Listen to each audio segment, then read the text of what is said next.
Guys, an applaud right now for the one, the only Mr. Kevin McPeek, everybody.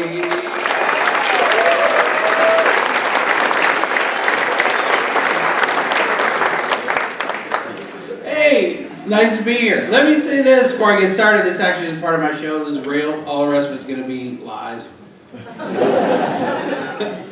My name's Kevin, and I'm fat.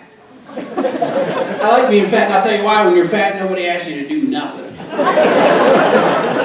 know what I mean? You go out with a bunch of people like, hey Kevin, we're all going to go on a hike. You wanna wait here while we all go on a hike? Let's do that. Here's something you get to when you're fat. You get a thing called sleep apnea. If you don't know what that is, it means you stop breathing while you're sleeping. You die. I have a near-death experience every single night. I've seen my grandma more in the last 6 months than I did the whole time she was alive. She gets mad. She's like, I can't keep meeting you down here at the tunnel, jackass. Get a CPAP, you idiot. I don't know why she's so mean in that joke. She was nice in real life. Seriously. Heaven pissed her off.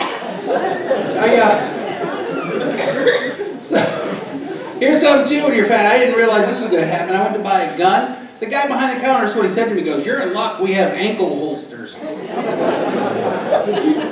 like, thanks. For me, that's like not having a gun.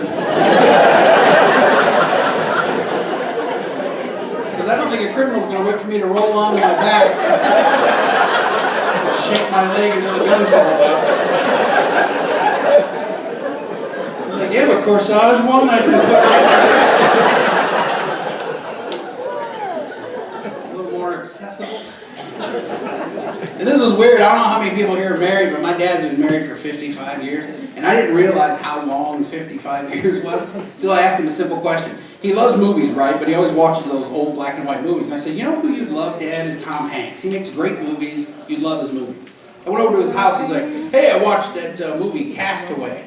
Right? Which I've seen 1,000 times, but I asked him, I go, what is that one about? And this is how I knew my dad was married for 50 years.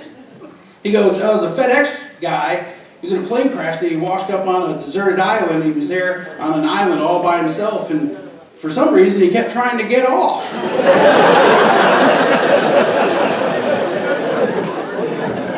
My dad would be the only one, like my mom would show up with a rescue boat, and he's like, 2 more years, 2 more years. Come back around. Charles, you can on this book right now. I'm like, Wilson, I gotta go, dude. I'm sorry.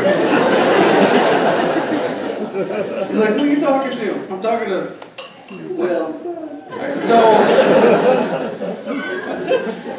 I have a good dad, though. I had a spanking dad, but the thing that was cool about my dad is if we were out somewhere where he couldn't spank us, like at a funeral or something, me and my brothers were idiots, you know, we'd be up at the front like trying to make the guy smile, you know what I mean? My dad would see us and get mad, he'd yell through his teeth, you know what I mean? Get over here.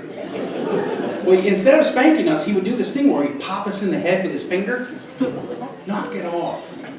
And it hurt worse than a spanking, right? And I knew he was going to do it, so I'd always stay like right out of arm's reach. I'd be like, what?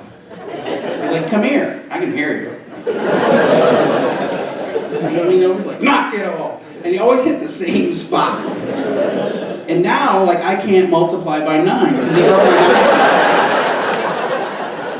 I have to multiply by 8 plus 1. Like, he broke my 9s. They're right there.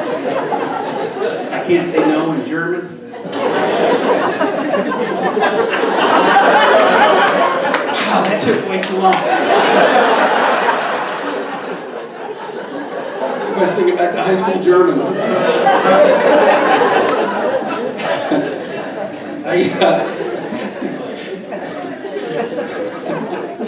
funny. Listen to this. I'll get started here in a minute. 2 years ago, this girl broke up with me. You know what she told me? She told me I wasn't sexually spontaneous enough. So last week I bought a ski mask and I broke her to her house. I think we're back together.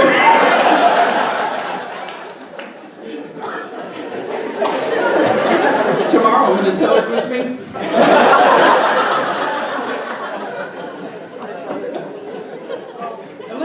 last week I accidentally went on my first gay date. It was a misunderstanding. Here's what happened. I was working this club. Guy at the door, really cool, really nice guy. He's like, Kevin, after the second show, a bunch of us are going to go dancing. Do you want to go? I was like, yeah, that sounds like fun. He goes, I'll pick you up over at the hotel. I said, sweet. Because I talk like that. He showed up and came downstairs. He opened the door for me, and I thought, well, that's a pretty nice guy.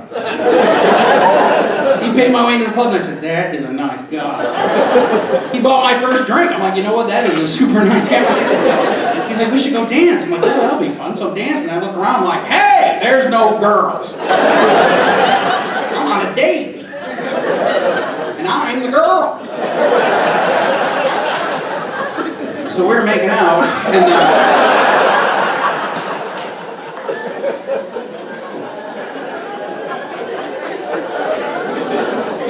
listen, you guys are going to love your next act and your headliner. You guys have been nicer to me than I deserve. Thanks so much.